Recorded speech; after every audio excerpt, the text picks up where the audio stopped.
Okay, hello, good evening. It's Tuesday, and that means, differently, funnels for entrepreneurs. Yes, we've changed the theme of Tuesday's show from just plain startups to looking at funnels more precisely. And there's a good reason for that. Okay, so that's it working. So let me just get the thing up so you can see, otherwise there's not much to look at. There we go. Let's get that in there. I think that's really right. Yeah, it was. Okay, so last week we spoke about a lot of things, and we looked at basically, this basic funnel, which was really just sending paid traffic, to sell our offer. So there's an offer page here or a sales page here, and we're sending traffic to it, probably paid traffic to it. That's doing it, and we spoke about how we could, make that into more of a funnel by, adding remarketing into it. So even if it was just that, and they didn't opt in, we could still, kind of get at them again in a kind of funnel kind of way, using remarketing. But then anyway, we saw that last week. So that's going to be in the paid vault. You can go and get that. If you missed it, that's it. So let's talk about some of the other kind of funnels, because this is obviously a very specific one. And the problem that we mentioned with this one is that probably only about 3% of people, I mean, we can argue about the figure, but it's going to be pretty low. Only about 3%, on average, are going to be ready or able to buy, kind of today. Okay, so that means that the other 97% of people that you're showing, traffic to, are not ready to buy. So what do you do with them? So obviously we can remarket them, but that's a big issue. We could try and pick off the low-hanging fruit, but again, that's a very kind of limiting campaign. So one of the other funnels that we need to look at is basically we have our web presence. Now that may still be paid traffic, but it could also be organic traffic, social traffic, partner traffic, word of mouth traffic, press releases, syndication, video, however else we content, article marketing, attraction marketing, however we do it. But that sort of traffic, not really, almost certainly not ready to buy a product, and not really worth kind of skimming off the top to find the low-hanging fruit buyers in there either. Because this is normally quite a slow and intensive process. Certainly if you think of content marketing, there's a lot of effort to get that content out there. So what do we do with them? So basically we want to put them into our pipeline. Now our pipeline is probably ideally will be an opt-in. Ultimately we would like their email. Now we may go through various stages to get that. Again, we can still put the remarketing in there, but in theory it's easier because we're not expecting them to buy something today, and because it's a pipeline, hopefully they'll stay in it because there's more stuff coming, which is of value to them, which means that they'll be happy to stick around. And in a minute we'll have a think what this funnel actually looks like, comprises of. And then there's another sort of funnel here. Let me just take that.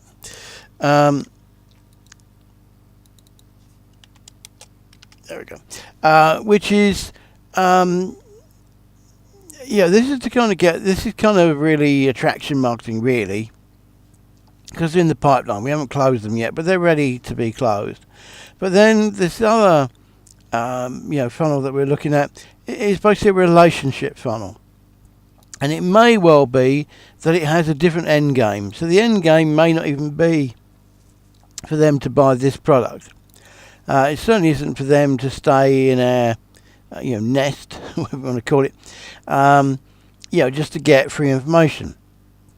So it depends what our end game is, and that will depend on what your startup vision is going to be. Okay, so what I mean by that really is that how can we put this? The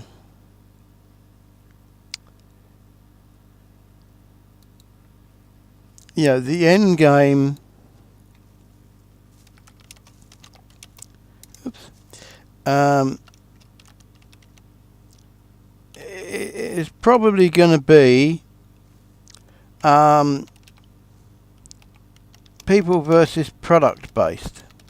Okay, so I've gone into this in another show last week, I think, in one of the other topics, but not in this one. So I'm going to cover it briefly here. So with the product, we're basically selling the product. A very specific thing. It's a particular solution for a particular problem. And then we probably kind of work backwards to find out who the people are that would most want that, who are the most likely to want that. And that's fine. It's just that if they don't want that product, we're kind of stuck. Now we can offer them other products. We can do exit pops. We can give them options. Obviously, if we can get hold of them again, we can offer them other stuff. But we haven't really interacted here. And again with this, it's going to be a particular kind of attraction marketing for a particular kind of content. Probably for people, we're probably again aiming for people, trying to attract people who are looking for a particular, product-based thing, aka a solution.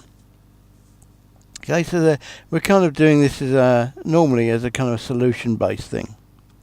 Okay, but there's something else, more important going on here, because the best way of really, looking at the market and marketing and selling, generally, is to make it, people-based, because when we understand the people, then we know what to give them and what else to give them, and in what context we can give them the most value.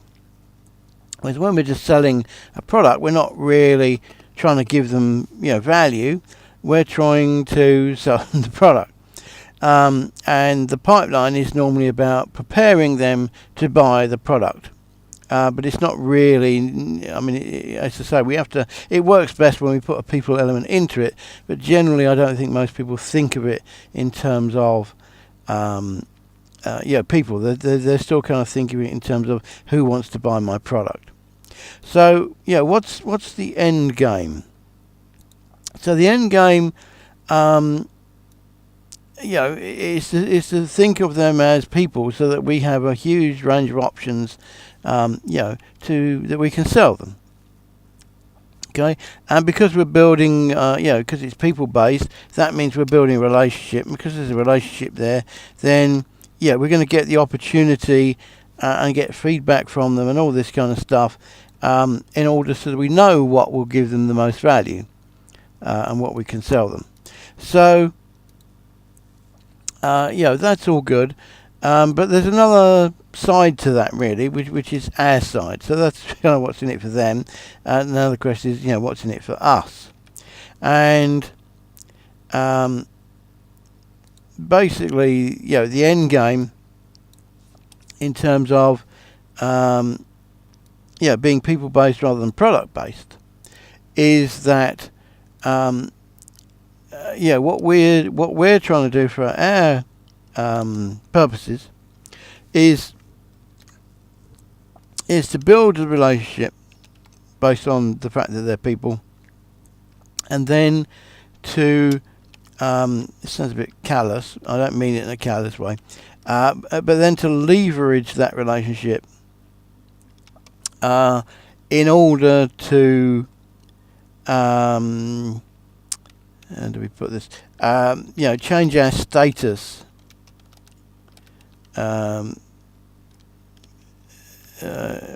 Change to a higher status. So by that, I don't just mean branding. It's not just branding. I mean, we want to do branding because we want to be top of mind. So whatever they want, we want them to think of us, or anything that we do, we want them to think of us, and that's really branding. But there's something higher than branding, which I guess comes into it, or maybe in some people's minds it would. But it's basically the positioning, and that's going to come from authority. And again, we can argue that's part of branding, but branding is kind of I think in most people's minds is a bit different. It's more kind of the logo and the why. Okay, what we're trying to do here with the end game is to make them think of us in an elevated status. Okay, so it is positioning and it is authority, and that is part of branding, but it's a very specific kind of branding, because it's about the end game. So it could well be that your that your end game is to take market share of something of a much higher value. And it might well be that you started your startup in order to attract the right kind of people to build the list of people who would be ready to buy your actual big thing, which is coming. And that's not branding, because we can't brand something that we haven't released yet, and we can't really claim in most ways we can't really claim authority for something that we haven't told them yet. But what we're doing with the end game and building this relationship is that we're saying to them, we have something coming, or that will be available soon, which is a real game changer. And it might be what you're selling them today in terms of product or products, and even if you're targeting and niching and all that kind of stuff, it's still going to be, or it could be, an entry to the market. Whereas what we're trying to do, in this next stage in our end game, is actually to own a bigger market, and we're going to say market a lot, and we're going to market with something smaller, which is a more of a kind of impulse buy, or something that's not a major investment.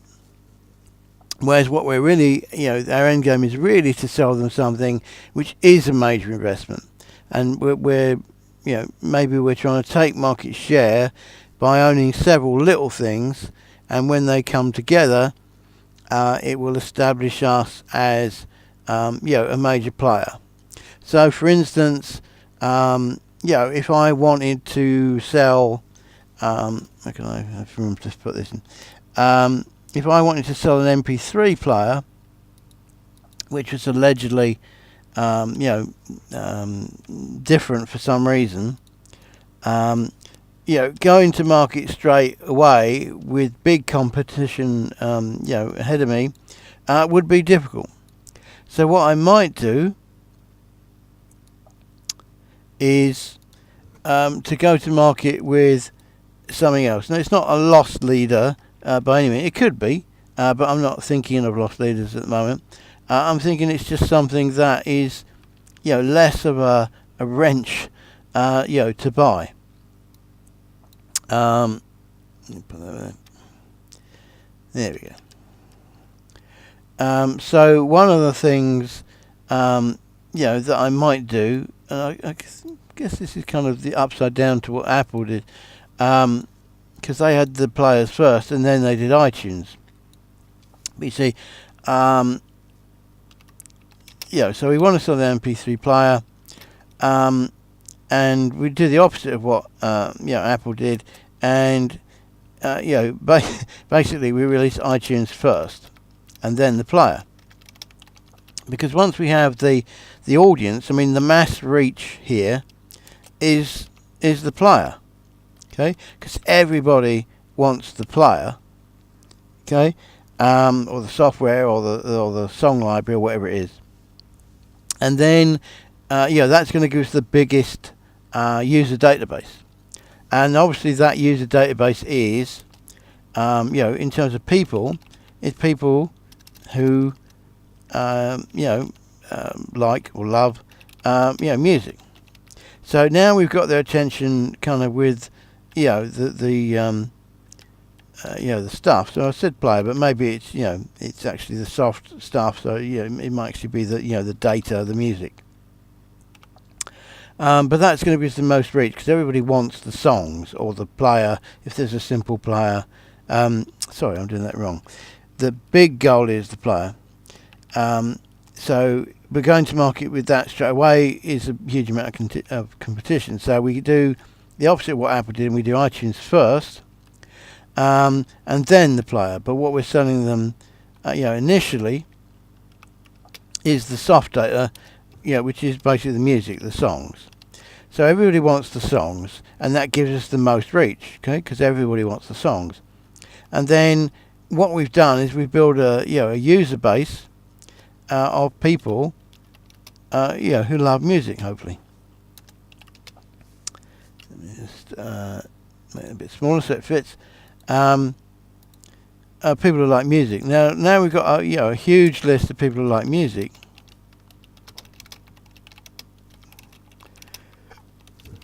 Okay, and we're basically controlling that part of the market. Then it's actually, moderately easy. I don't know if easy is the right word, but anyway, it's strategic. Which is another way of saying easy, I guess. It's strategic for us, to upsell them to a player because it's got some incredible, USP. Okay. Now, the other thing about this is, the cost to market, which I'll just abbreviate CTM, is, way lower for the soft stuff like the music, like the, like an iTunes portal or something, because it's basically, got no raw cost. There's no tooling, there's no shipping. That kind of stuff. There'll be less staff. Everything will be, less. They won't need, maintenance or anything like that. So there's a lot of reasons why this is a superior offer, and also it will help fund the hardware production. Okay, because we can sell 1 million, MP3 songs at $1. Or maybe $2. In our cut, it's $1 or whatever it is, and that would give us £1 million to build our hardware with. Whereas if we want to come to market, with a hardware player, we probably have to come up with maybe 10, 20 grand's worth for prototyping and designing and all that kind of stuff, and then we've got to do a production run, which is not going to be one-off. It's a production run.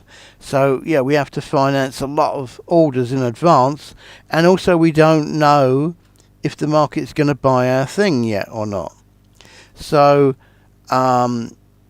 this way we can build funds, enter the market really cheaply in comparison, build up a huge database while I cough, and literally ask them what would be, what would they want, and would they buy it, and all this kind of stuff. And actually, that's kind of the way that Amazon have done it, isn't it? They controlled the book market first, in other words, the soft data, and then they brought out the players. And they're actually, in their case, they're using the players to disrupt the market, because they'll effectively, will give the player away, the tablet book reader away, because they know that once people are tied into their system, because they deliver the data, is that they've basically got a captive market to sell the soft product, and they're more interested in selling the soft market stuff than they are really the players. They don't really want to be a hardware company per se, I don't think, It's just that they realise that if they own the hardware, then they own the way that the data is brought to market. So it's it could be debatable which way round the end game is, and maybe it will change, and maybe they're the same end game, or maybe they're two completely separate end games. But it's not about selling whatever it is today, whether it's the player or the songs. It's about attracting the user base, the people who love music. So once you have a list of the people who love music, then whichever you decide to sell them, or both, the soft data, the music, or the player, or both, you have the list and you control the market. And it's very easy to, it's very strategic and easier to do that with the soft data because it has such a phenomenally low cost. There's no stock and all that other kind of stuff.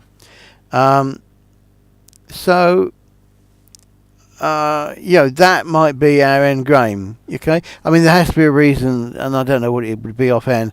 Why this player would be better than anybody else's.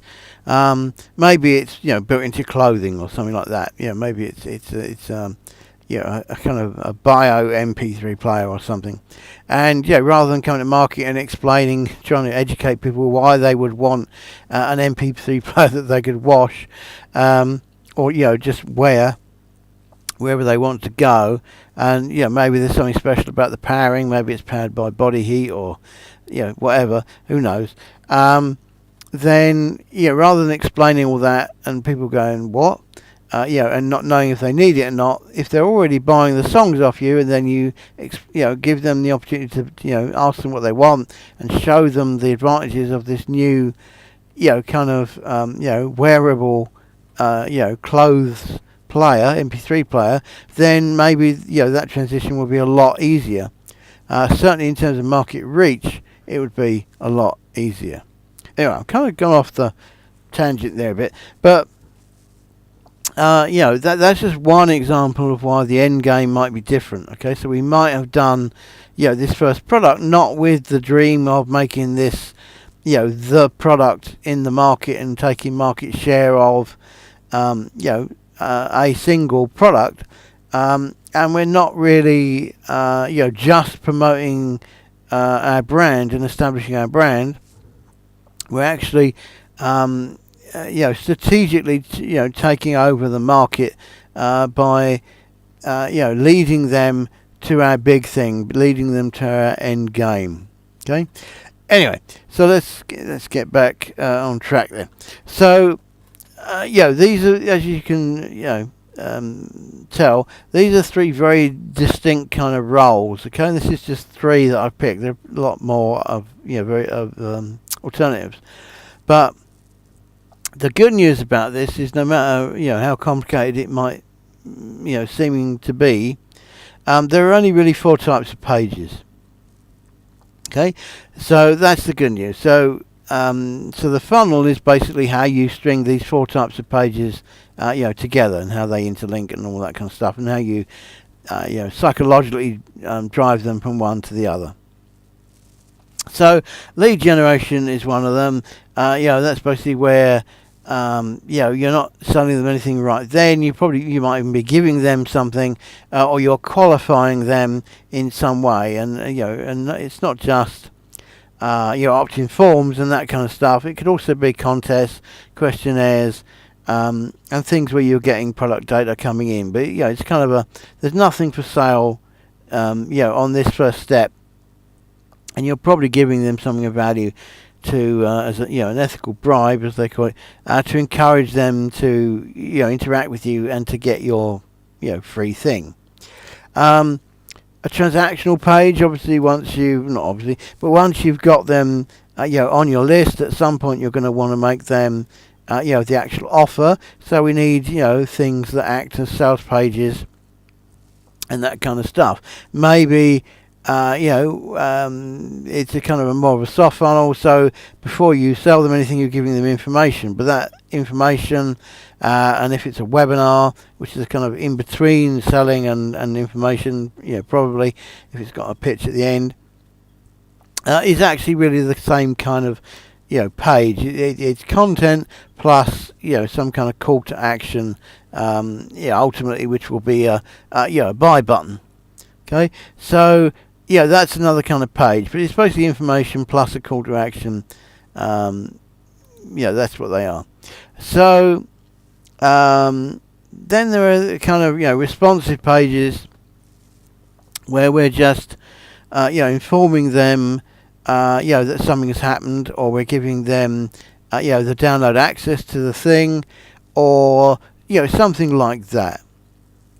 Okay, and that these three could be probably cover 99% of the things. Okay, and again, they're just pages, and it's just the elements on the pages are different, and it just depends how you're gonna chain them together. And it might be that the lead generation goes to a thank you page, and then the thank you page sends them to the transaction page, and then the transaction page thanks them for buying and gives them the the actual product, or ships the product to them, or whatever it is. So what's the fourth kind of page that we can have here? So it's basically a research and inspiration page. Now that's not super different from the information page on this transactional one here, but the feel of it is different. So that's why I wanted to list it separately, because the feel of it's different. So when you're building the funnel, it has a different role, and because of that, the funnel behaves differently. And also, it's a different kind of relationship at this point. Here you're giving them a gift, and you're kind of trying to define your authority and get them to like you and build that relationship. This is just delivering, letting them know they're in the right place. We're going to give them access to whatever it is. And then the transactional page is really selling them on something, on whether it's the actual product itself or the idea, or again, a hybrid with the webinar, whereas it's the idea and the the actual sales page and the close. But you can imagine the kind of elements that would be on that kind of page. But this page here, the research and inspirational page, our goal is different, and we want them to feel differently about it. So there won't be any call to action on it. It'd be a different kind of call to action. It will be an invitation to interact with you, really. So let me put that in. And that could take many forms. It could be passive, like a video or webinar, or an article. But it's and so what they have to do, they might just have to click a button to get it, or they might have to opt in to get it, or they might join a membership, like a free course or a free trial or something.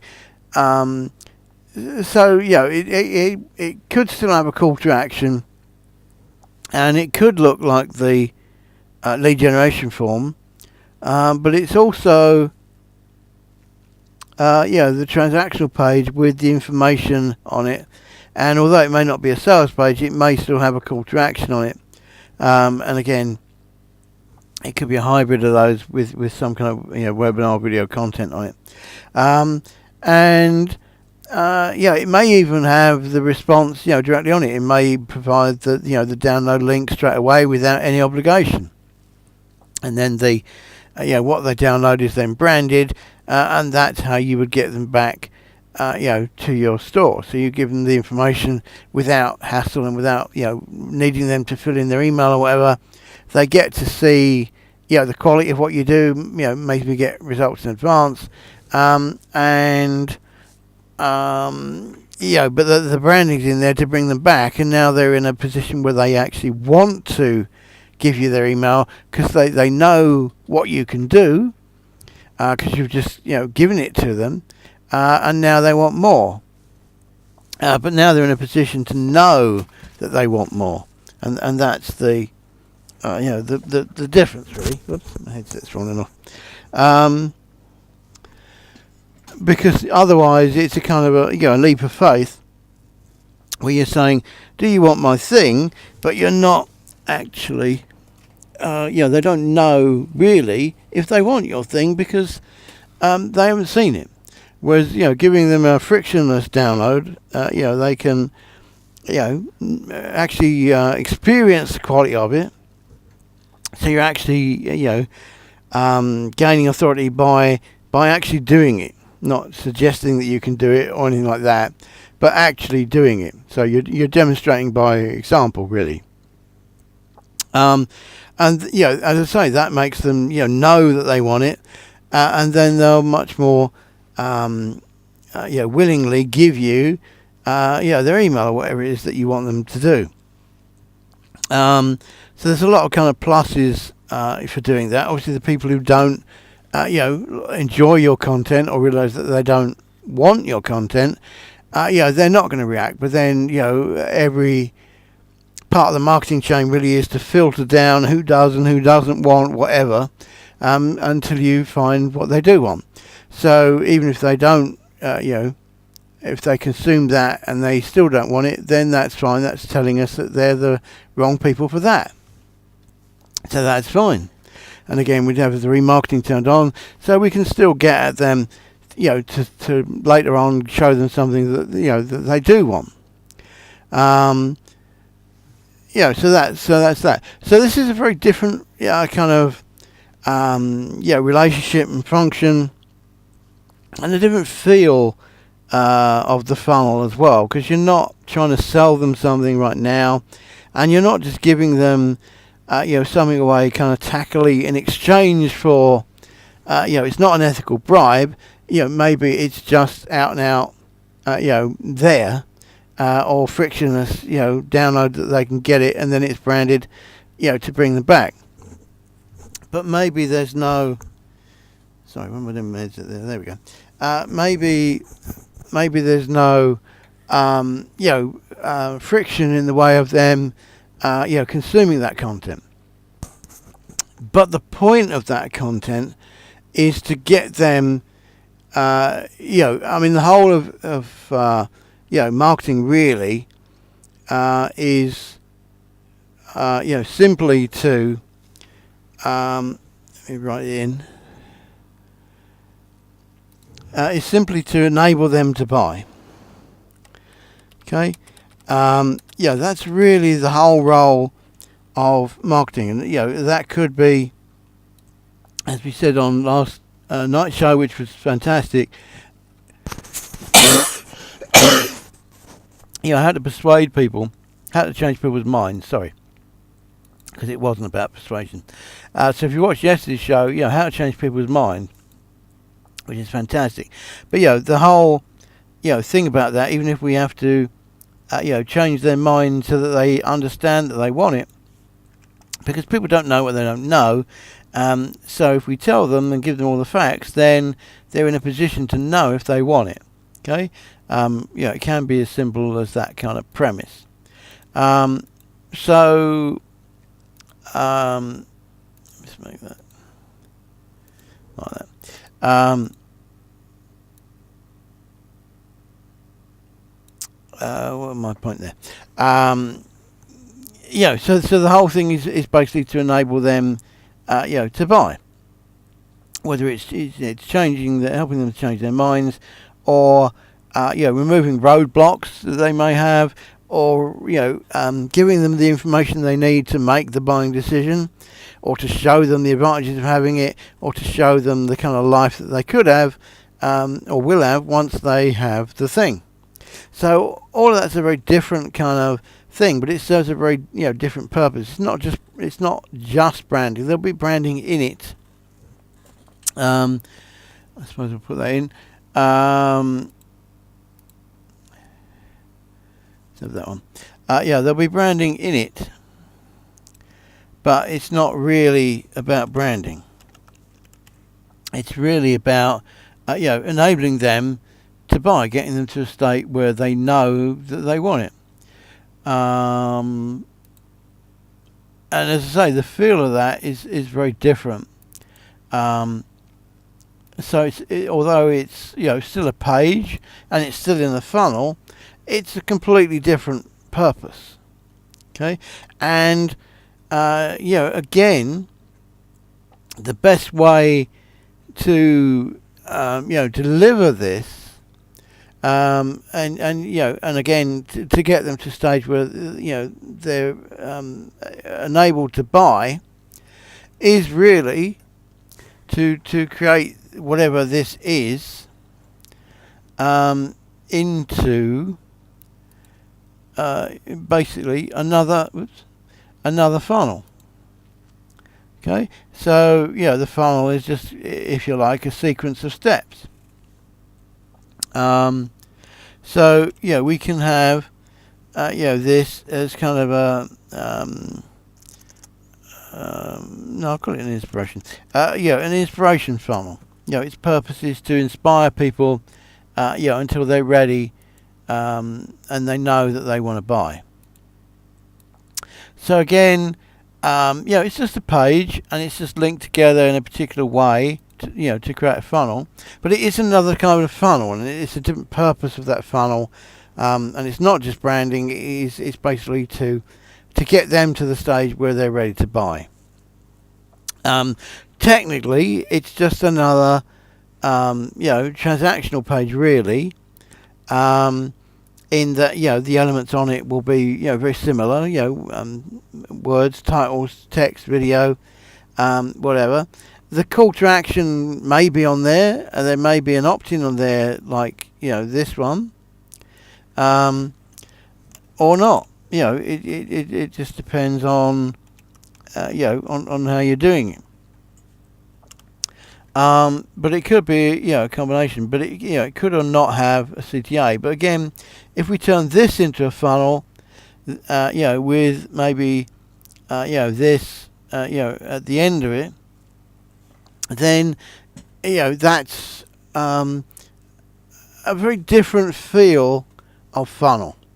Okay, and I think that's very important, because it's not just your average page builder kind of sales page, and it's not your average kind of webinar thing, and it's not your average kind of opt-in thing, and it's not just a blog of content. Okay, it has a very specific purpose, and it's basically sequenced with the funnel to drive people to get more and more excited and more enabled until they're ready to actually buy. Okay, so that's that. But it's still just a page. It's very like the transaction page. It may have elements of the lead generation page in it. It certainly may end up going to a response kind of page to actually deliver whatever it is. But it's a very different feel. It's although it's not about selling, it's actually the page that's going to sell the most, because it's going to inspire people and enable them to buy. So if you want to think of it in certain terms, it's an e-commerce store is really a facilitator of owning the product. It's just a way of buying. Most stores don't actually change people's minds that they want to buy it. Normally they come to a store knowing that they want it, or knowing what they want, and then just buying it through the store thing. But when people are in a research phase or whatever, they tend not to go to stores.